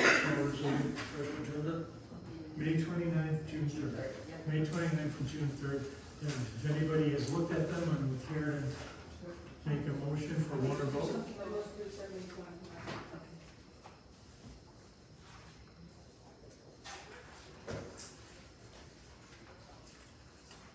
What about you? I wasn't there for June, so I cannot make that. A motion for June. So the motion to accept the minutes for June 3rd is written. Second. Second. Any discussion on that? Seeing none, does anyone object to the minutes as written? Seeing none, I'll ask you to cast a unanimous ballot. That leaves us May 29th.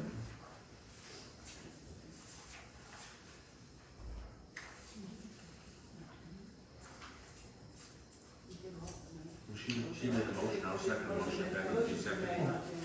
Motion for May 29th is written, seconded. Any discussions?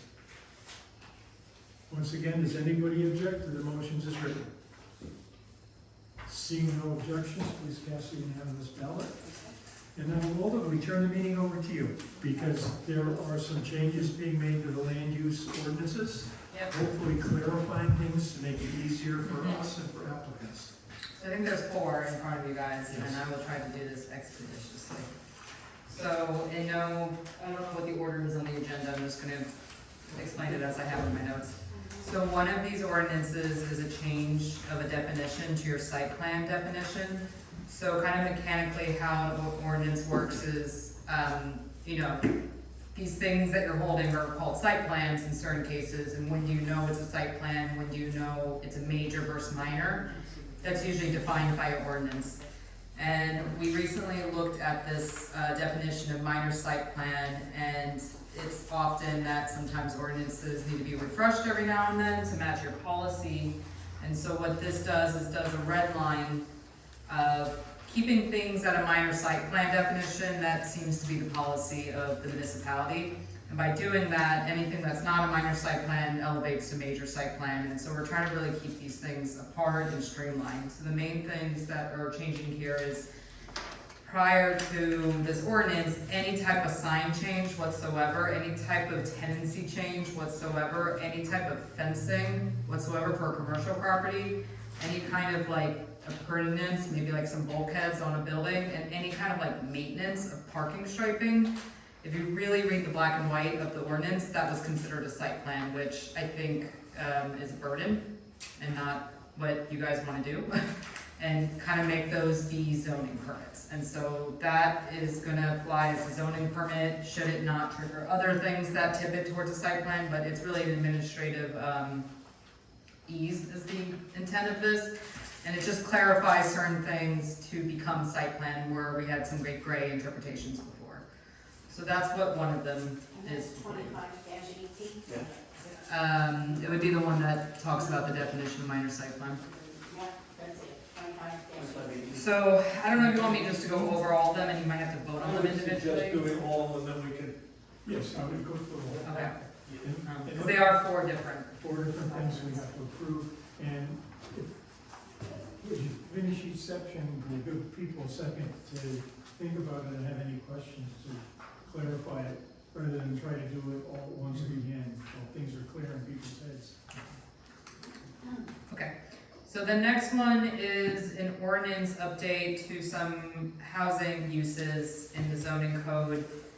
This borough adopted a housing element earlier this year where traditionally if you amend uses, if it's not within your master plan, like you wanna have a master plan to point this to whenever you wanna amend a use. And so this year we updated the housing element amongst other things, put some housing guidance in there to sort of clean up some, again, outdated things that have been in the code. One is to repeal what's basically an antiquated ADU ordinance.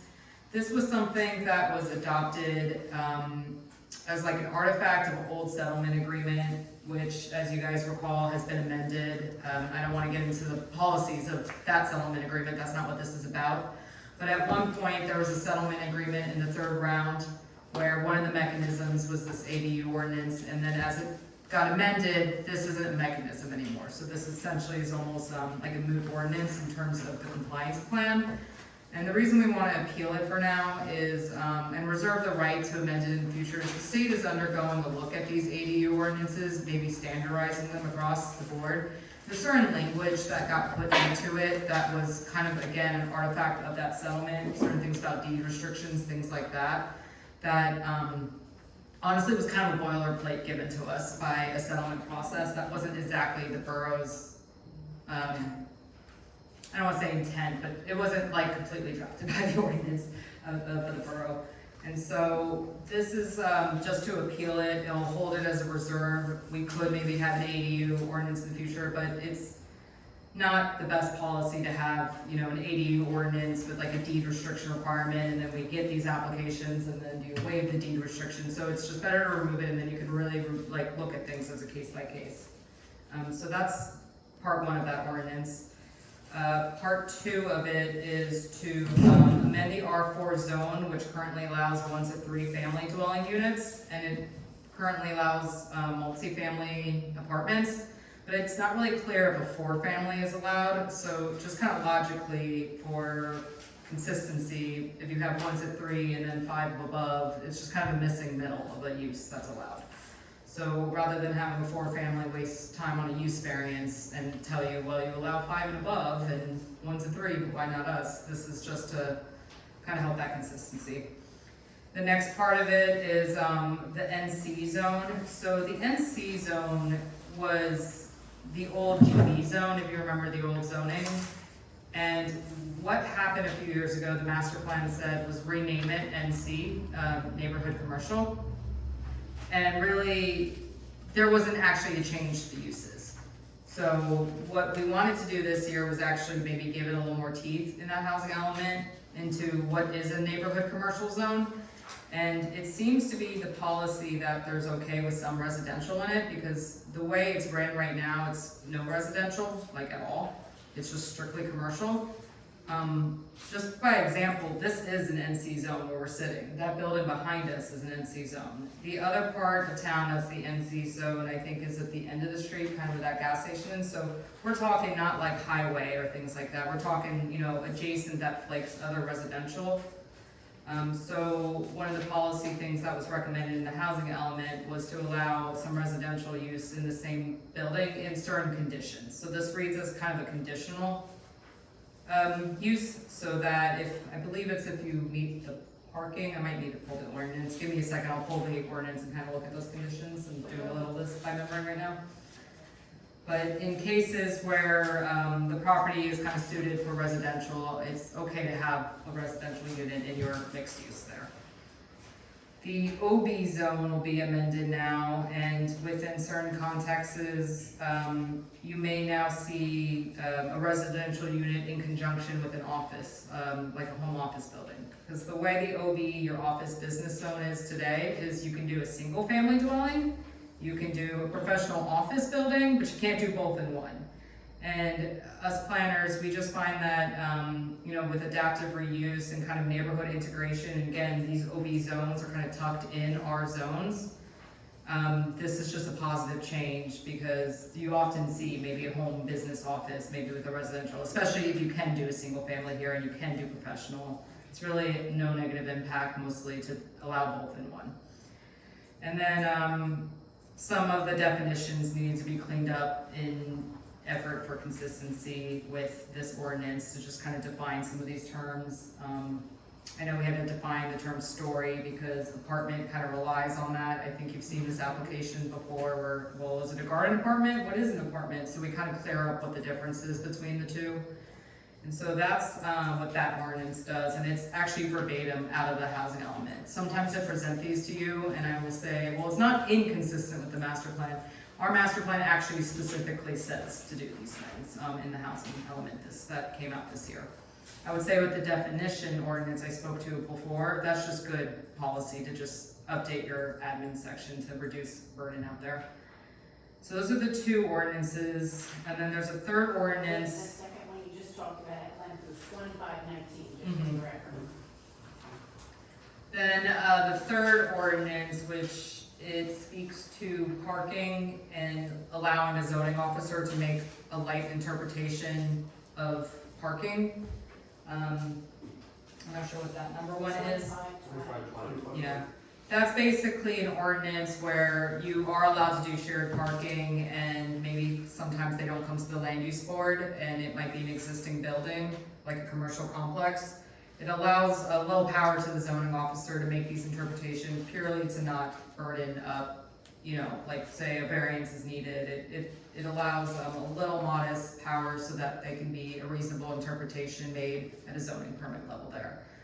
Again, this was done at the recommendation of administration and the zoning officer just to help relieve burden there. Then the last ordinance, which is actually the downtown redevelopment plan, which, just to remind you guys, that is actually technically a ordinance of your zoning code, even though it looks like its own standalone document. We have been in discussion with the administration, and there's gonna be two amendments that are happening in this redevelopment plan. The first is in your downtown, like core district, what's a prohibited use is ground floor residential. The reason we do that is we want to activate and keep the ground floor very vibrant and active in your downtown, because when you have residential on the ground floor, you know, people put the blinds and then it can kill the downtown. We looked at the Church Street area of this, which is, it starts to taper away from the downtown and, you know, becomes residential. And what we felt is that this ends up being kind of a transitional zone where it's not your downtown core. And this amendment will allow for residential purely if you have frontage on Church Street in the downtown district. And that's 2521. I don't, the ordinance number? Yeah, I'm gonna take your word. This allows for some flexibility for properties along those streets that might not have commercial ground floor, considering they're kind of starting to become that transitional area. And are those the ones like right after you turn off Wall Street, like across from the theater? Yeah. That's what you're Yes. talking about right there. Yes. So those properties there. The second part of this ordinance is amending we actually just talked about this in the TRC today. So we have an exemption right now for parking in this redevelopment plan that we've, as a board, had to kind of play around with interpretations. And the intent was to kind of give relief to infill development with properties that have commercial, that might not have the parking on site. The way it's written today is essentially if you're not adding a certain amount more spaces, then you can be exempt from the parking requirement. What we've seen organically kind of happen through some applications here, and what is the better policy, is to rewrite it that the buildings that exist today with commercial won't be penalized if they change like one commercial to another in having a new parking variance, and that they can claim that in their exemption. So it's grandfather? Grandfather, kind of like grandfathers it officially. But if they're removing parking, like you can't go, like let's just use, I don't want to use an actual business. The big Wawa type business that's in the downtown, if you know what I'm talking about. Let's say they redevelop that and then they remove a bunch of parking and they're like, oh, well, we had an existing amount of commercial. There is a caveat that if you're like removing parking on spot, you don't get to like claim and do that. So there is a little bit of a backstop here. But it essentially allows for what's like your really small lots to maybe add more units or do some kind of redevelopment where, okay, let's look at the parking of the new expansion and the new square footage and the new units. What's there today is, we recognize it as a nonconformity in the parking. So this is done to, again, try to stimulate reinvestment, and reduce that kind of burden on an applicant. Trying to be quick. Great, thank you. Any questions from the board on what they just heard? Any comments about what you just heard? Well, we don't have a motion, but I think it's fair at this time. I'd like to open the meeting to the public. Is there anyone in the public who would like to ask a question about what they've just heard? Hello. Yes, hi again. Hi. That's one of us. It says, Sit down and be comfy. hello, Mike, Mr. Black. Thank you. I had a quick question about ordinance 2521. That's the one about allowing ground floor residential uses in sub-district 1 on parcels with frontage on Church Street. So Gordon mentioned that that's like a transitional zone right now. I was just wondering, I don't know if you have, so I was looking at the zoning map, and I guess I noticed that maybe it's only one property that's affected by that. I'm sorry. Is that only one property on there? Because right now, there's other houses on Church Street before you get to the top of the park. And there are houses there, I think. And then I see, I mean, I'm recognizing one of them might be a park, but I see 3. like on that first bit, right? I see 3 properties. Okay. There's 30. Okay. And do none of those right now have residential They're all all residential. on the ground floor? of them. Oh. So there's only the one building, which is the one on the corner, the flat end building, that is not residential on the ground floor. I don't know what those existing conditions are. And then the other one is the playhouse, Yeah. and the other one might be municipal owned property as well.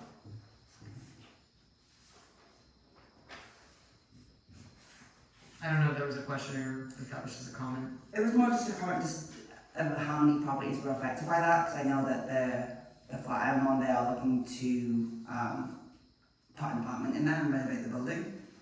Okay, thank you. Thank you very much. Any other questions? Do you have a motion?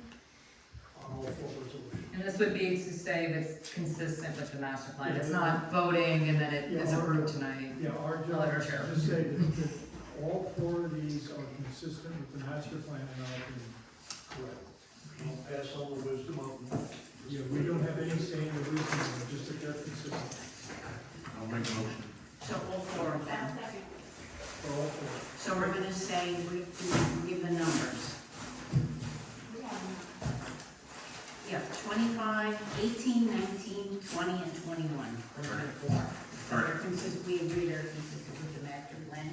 That's all we have to say. Yep. Okay. Now, whether we agree with them, whether we disagree with them, whether we love them or hate them, but are they consistent with the master plan? That's our job. We have a motion and a second. Second. You already got a second. Any more discussions? Seeing none, we have a roll call vote, please. Ken Gamble, Yes. Joyce Fireman, Yes. Ron Hammond, Yes. William Helfler, Yes. Mark Hobart, Yes. Barbara Koch, Yes. Bob Schaefer, Yes. Kim Rose, Yes. and Blair. Yes, so thank you very much for that, Golda.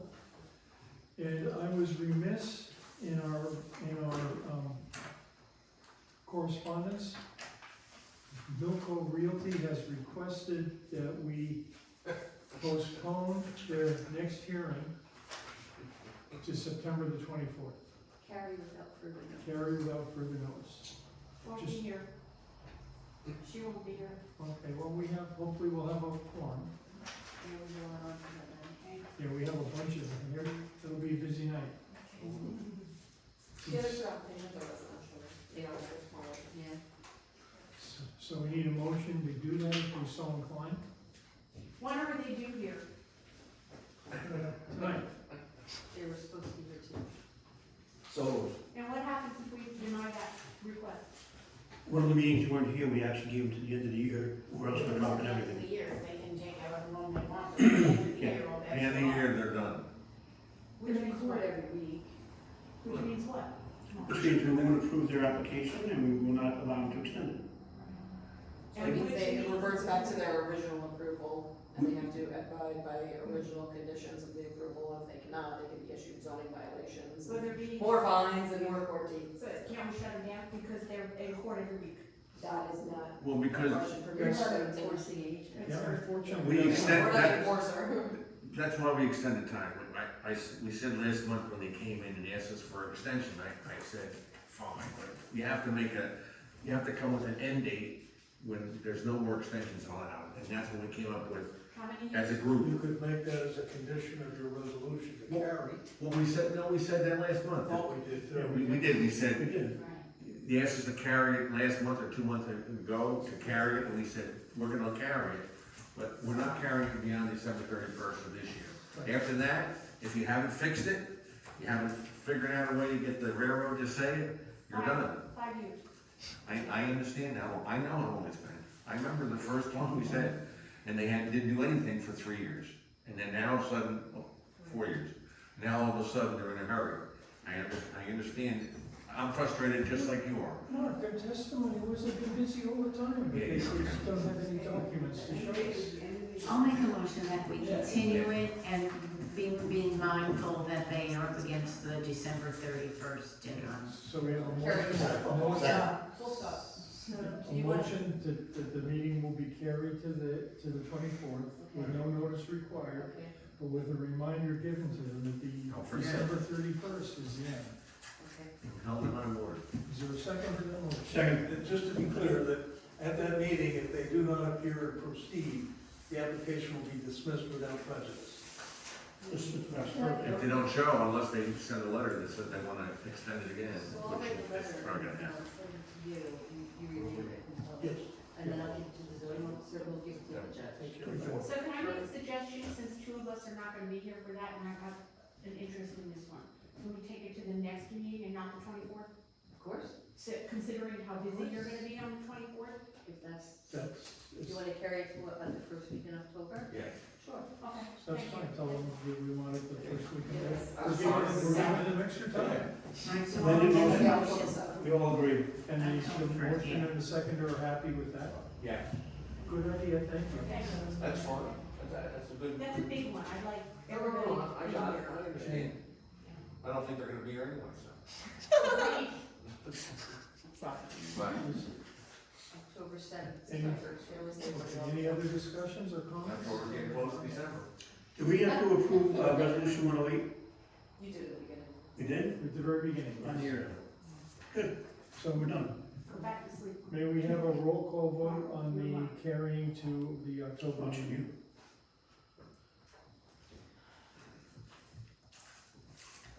Barbara, you made the motion. I made the motion, yeah.